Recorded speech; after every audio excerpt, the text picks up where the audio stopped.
L'histoire des Alpes a-t-elle un lien avec les mouvements des plaques? Un affleurement remarquable du côté de Digne peut peut-être nous aider à résoudre notre énigme. En effet, sur cette pente inclinée, qui est horizontale au départ, qui a donc subi des mouvements tectoniques, ont été retrouvés des milliers de coquilles d'ammonite, animaux qui vivaient donc à l'époque des dinosaures et qui appartenaient au groupe des céphalopodes, comme les seiches. En s'approchant au plus près de l'affleurement, nous observons bien ces coquilles d'ammonite tout à fait caractéristiques. Vous avez en bas une image reconstituée de l'animal qui vivait dans la mer chaude et qui donc se déplaçait avec des tentacules.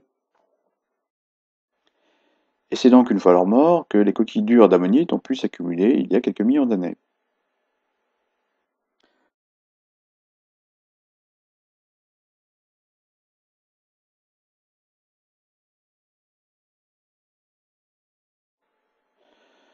Autre rareté géologique visible dans les Alpes, plus précisément dans le massif du Chanaillé à 2500 mètres d'altitude, ces fameuses formes rondes qui ne sont pas sans nous rappeler les laves en coussin, les pilolavas, qui sont donc les activités volcaniques visibles au niveau des dorsales océaniques. En effet, rappelez-vous ces formes au fond des océans.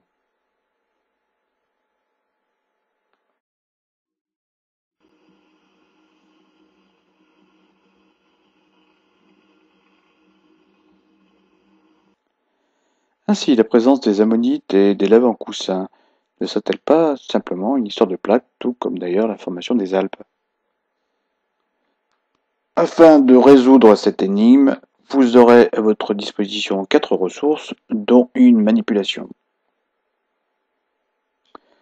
La ressource numéro 1 nous indique la position des Alpes par rapport à la position de deux plaques. Si nous regardons de plus près, nous voyons alors que les Alpes sont à la limite de la plaque eurasiatique au nord et de la plaque africaine ou Apulie au sud.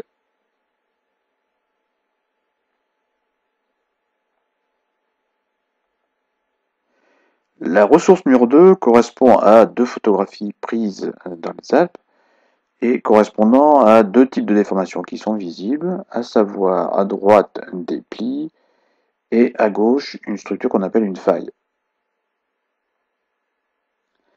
La ressource numéro 3 consiste en une simulation ou une modélisation des phénomènes qui pourraient être à l'origine de l'apparition de ces plis et de ces failles dans les Alpes. Ainsi, la manipulation nous permet de comprendre que ce sont les mouvements de rapprochement qui sont responsables de l'apparition des plis et des failles dans cette région des Alpes.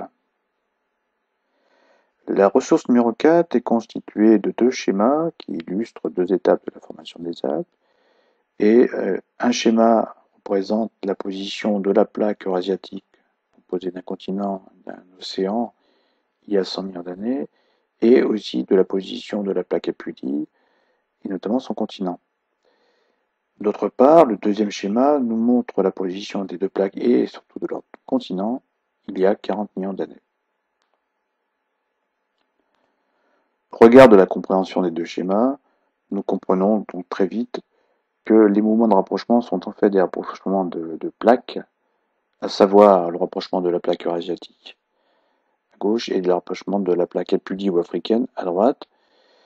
Et la plaque eurasiatique étant composée d'une lithosphère océanique qui est plus dense, donc celle-ci va donc s'enfoncer jusqu'à ce que les continents de chaque plaque se rencontrent et rentrent en collision, ce qui provoque l'apparition de plis et de failles.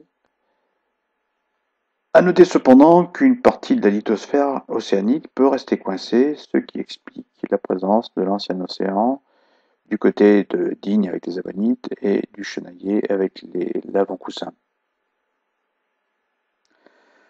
En résumé, nous pouvons donc dire que les plaques sont mobiles les unes par rapport aux autres et que leur mouvement transforme la surface du globe, que la formation des chaînes de montagnes comme les Alpes provient de la collision des continents de la plaque Apulie et ceux de la plaque eurasiatique, ce qui provoque ou ce qui engendre des déformations, des plis et des failles en l'occurrence, ce qui témoigne sur le terrain de ces mouvements. À vous maintenant de raisonner en classe partir du support qui vous seront proposés, y compris la manipulation à réaliser, afin de démontrer que les chaînes de montagnes sont bien une histoire de plaques, avec un autre exemple, par exemple celui de l'Himalaya.